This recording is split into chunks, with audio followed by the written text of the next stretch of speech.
तो बच्चों, एग्जाम्स तो आ गए, दरवाजे पे खटखट कर रहे हैं और आपने पूरी तैयारी कर ली है। और आप देखोगे कि आपके जो गुरु हैं, आपके पेरेंट्स, आपके दोस्त सभी आपसे कह रहे होंगे कि आप एक पॉजिटिव माइंडसेट बना के रखना, फिर आप एग्जाम में बहुत सक्सेसफुल होंगे। और वो बिल्कुल सही कह रहे हैं। आज हम देखेंगे कि ये पॉजिटिव माइंडसेट को बनाए कैसे, इसके क्या क्या पॉइंट्स हैं, इस पर हम जरा नजर रखेंगे। बच्चों, आप जरूर याद रखना कि एक पॉजिटिव माइंडसेट और एक स्वस्थ बॉडी दोनों एक साथ बहुत बढ़िया चलते हैं। अगर आपका बॉडी स्वस्थ है ना, वो माइंडसेट को भी पॉजिटिव बनाने में काफी मदद करता है। तो बॉडी को स्वस्थ कैसे रखेंगे?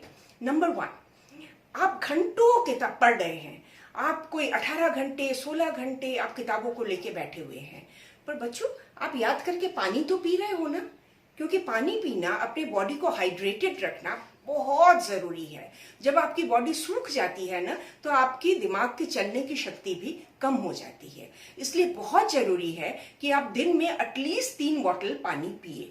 तो इस प्रिपरेशन टाइम में इसको तो आप जरूर करते रहना। तो ये रहा आपका नंबर 1, स्टे हाइड्रेटेड। नंबर 2, आप सांस कैसे ले रहे हैं उस पर भी बहुत डिपेंड करता है। कई बार ना पढ़ते पढ़ते अचानक एक पैनिक अटैक टाइप का होने लगता है, बहुत डर लगता है कि अब कैसे, अगर ये आया, अगर वैसा हो गया, अगर ऐसा, तब मैं कैसे करूं, तब फिर हम क्या कर सकते हैं। इसलिए बहुत जरूरी है कि आप अपने सांस का एक संतुलन बनाए रखें। अब सभी सांस लेते हैं, पर क्या आप जानते हो हम में से बहुत लोग गलत तरीके से सांस लेते हैं। इस पिक्चर को देखो, जब आप सांस अंदर लेते हैं तो आपका पेट बाहर आना चाहिए, और जब आप सांस छोड़ते हैं तो आपका पेट अंदर होना चाहिए। इसको आप बिल्कुल याद रखना। इसको कहते हैं बेली ब्रीदिंग या नाभि से सांस लेना, और इसके फायदे बहुत ज्यादा होते हैं।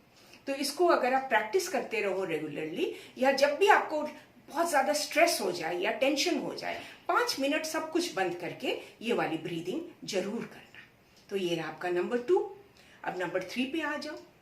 कई बार पढ़ते पढ़ते आप खाना भी भूल जाते हो, या आप खाते भी हो तो कोई चिप्स या ऐसे कोई चीजें ऐसे आप खाते रहते हो, या कभी कभी तो आपको इतना टेंशन होता है कि आप वॉमिटिंग की तरह करने लगते हो और बिल्कुल नहीं खा सकते हो।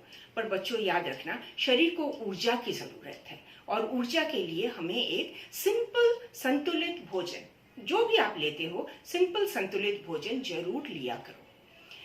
एग्जाम हो जाए उसके बाद जी भर के आप सेलिब्रेट करना, जो खाना इच्छा हो वही खाना। तो ये तो 3 चीजें रहे आपके बॉडी के लिए। 4th चीज, टेंशन कैसे कम करें। एक टेंशन मैंने बहुत देखा है कि एग्जाम के पहले, अरे मेरा वो एडमिट कार्ड कहाँ गया, अरे मेरा वो पेंसिल कहाँ गया, अरे मेरा वो पेन कहाँ गया।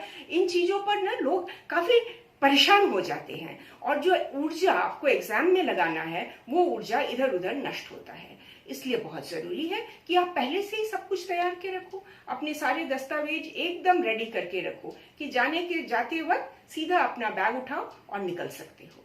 इतना प्रिपरेशन करके रखो। और याद रखना, रास्ते में जाते जाते बार बार निकाल के मत देखना, क्योंकि उस चक्कर में क्या होता है, कई बार कुछ इधर उधर चीजें चली जाती हैं और बाद में मिलती भी नहीं है। तो आप अब एग्जाम हॉल में पहुंच चुके हो, अब आपको पेपर भी मिल गया है। बच्चों, आप एक चीज बताओ, ये आप करते हो क्या?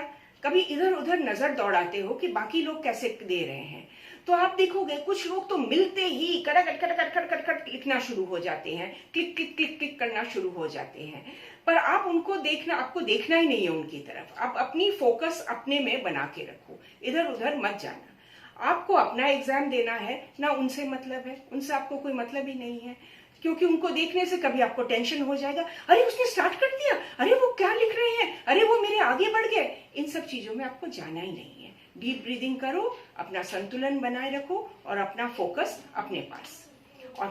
और लास्टली फाइनल पॉइंट आपका जो है उसको याद रखना, आप तो जानते ही हो आपकी पॉजिटिव मार्किंग भी है और नेगेटिव मार्किंग भी है। तो बच्चों, सहज तरीका ये है कि आप पॉजिटिव मार्किंग की तरफ बहुत जोर दो। अगर कोई क्वेश्चन आता नहीं है तो उसको आप नेगेटिव मार्किंग में गेसवर्क मत करना। पॉजिटिव मार्किंग वाले जितने हैं वो सारे पहले खत्म कर लो, फिर अगर आपके पास टाइम बच गया तो जो आपको नहीं आते हैं उनको अच्छी तरीके से देखो और थोड़ा लॉजिकली सोचो कि इसका बेस्ट आंसर कौन सा हो सकता है। ठीक है? तो अगर आप इस तरीके से करोगे तो आपका टाइम का जो व्यवहार है वो बहुत अच्छा होगा। तो बच्चों, ये जो कुछ छोटे छोटे पॉइंट्स हैं, इनको याद रखना और बिल्कुल जाकर एग्जाम को एस करके आना। Best of luck.